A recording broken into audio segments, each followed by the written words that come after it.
hope did not vanish all at once. It thinned first, like breath in vacuum, like a dying star dimming before collapse. Commander RHYX of the Volari Coalition watched it happen from the shattered command spire of Station Halcyon. The once proud orbital bastion drifted in fragments around the pale blue world below, its hull peeled open by plasma strikes. Fires burned without sound. Dead ships tumbled slowly, their crews already frozen memories. The Volari had held the line for 6 standard cycles against the Car Dominion. 6 cycles of sacrifice, retreat, desperate counterattacks, and promises whispered to civilians that help was coming.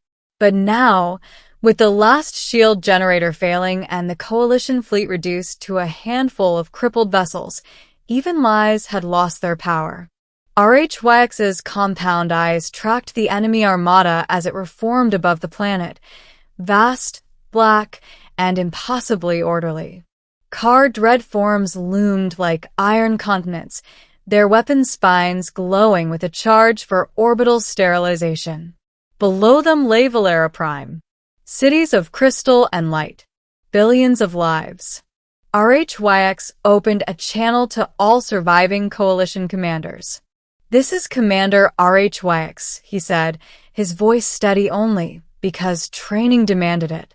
"We have no reinforcements. No reserves. All evacuation corridors are compromised." Silence answered him. Not disbelief, just acceptance. General Threx of the MYRR leaned closer to his camera feed, blood floating from a crack in his cranial crest. "Then this is the end." "Yes," RHYX replied softly. They had asked Earth for aid weeks ago. The humans, newcomers, barely a generation into interstellar relevance. Their ships were few, their territory small, their political unity questionable. Still, the humans had listened. They had said only one thing in response. "We're coming." But cycles passed. Then battles. Then death. And now, as the car weapons began to glow brighter, hope finally died. On Earth, Admiral Helena Cross stood in silence as the last transmission from Halcyon Station cut to static. Around her, the command deck of the U.S. Resolute vibrated with restrained fury. Screens showed the car armada preparing for planetary annihilation. Tactical projections scrolled endlessly, every one of them grim. "They won't last another 20 minutes, someone whispered. Cross did not respond immediately. Her hands were clasped behind her back, her jaw tight. Humanity had debated, argued, hesitated. Earth's fleets were not designed for this kind of war, not yet. Their ships were smaller than car dread forms. Their armor thinner. Their numbers laughable by galactic standards. But humans had one advantage: no simulation ever fully captured. They refused to accept endings. "Signal all task groups," Cross finally said. "Initiate descent protocol." A pause. "Admiral," Captain Reyes asked carefully, "descent protocol is—" "I know exactly what it is," Cross snapped. Then her voice softened, dangerous and resolute. "And so do the car. That's why we never use it." Around the fleet, alarms sounded, not of panic, but of commitment. Human ships aligned themselves at the edge of slipspace, engines roaring with controlled instability. Power levels surged beyond safe limits. Hulls groaned as space-time bent around them. On Valera Prime, the sky began to change. Commander, RHYX felt it before he saw it. Sensors screamed warnings across every frequency. Energy spikes, gravitational anomalies, impossible vectors forming above the car fleet. "What is that?" Threx demanded. The car armada hesitated. For the first time in recorded history, their flawless formation faltered. Then space itself tore open. Not neat jump points. Not civilized emergence. The sky broke. White fire ripped through reality, and from it fell ships, burning, screaming, descending at combat velocity directly into enemy space. They did not arrive. They descended. Hundreds of human vessels tore out of slip space inside the car formation, their hulls scarred, engines flaring, heat signatures blinding every sensor. Human fighters detached mid-descent, igniting thrusters as they dove straight toward enemy capital ships. Some exploded on exit. Others came out spinning, damaged, and kept going anyway. RHYX stared, stunned. "When we lost hope," he whispered, "Earth's warriors fell from the sky." The car reacted instantly. Defensive grids flared. Plasma lances fired. Human ships died by the dozens. And still, they kept coming. The first human dreadbreaker, a ship barely half the mass of a car capital, rammed directly through an enemy shield bubble before detonating its reactor at point-blank range. The explosion shattered 3 car vessels and sent debris cascading through their formation. Human pilots broadcast on open channels, not tactical data, not fear. Battle cries. For Earth. For every world they've burned. Descend and strike. RHYX's tactical display changed color.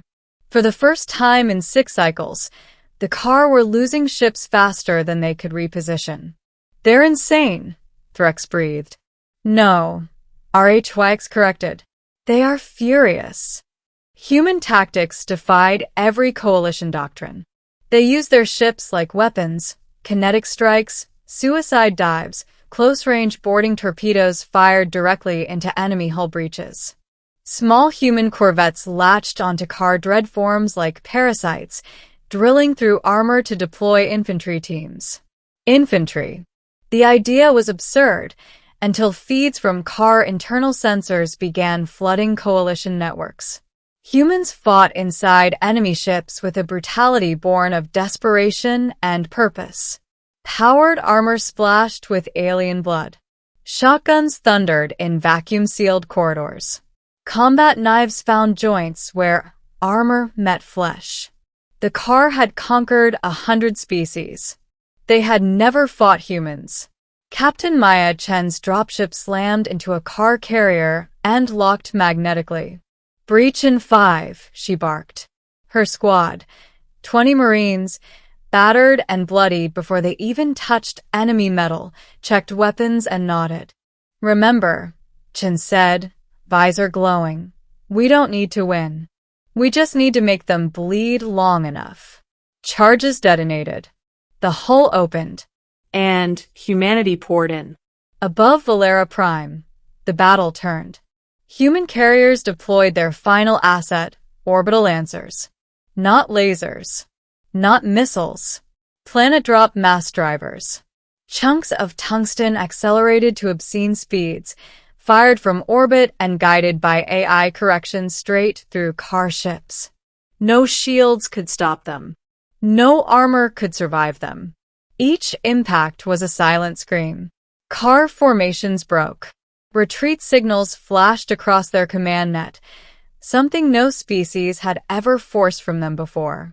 Commander RHYX felt something alien and overwhelming tighten in his chest. Hope. Real hope. "Coalition forces," he transmitted, voice shaking. "Press the attack. Earth has arrived." The battle lasted 17 minutes more. By the end, the car Armada was in ruins. Those that survived fled into slip space, burning, damaged, terrified. Human ships drifted among the wreckage. Many were broken. Many were dark. But Valera Prime still lived.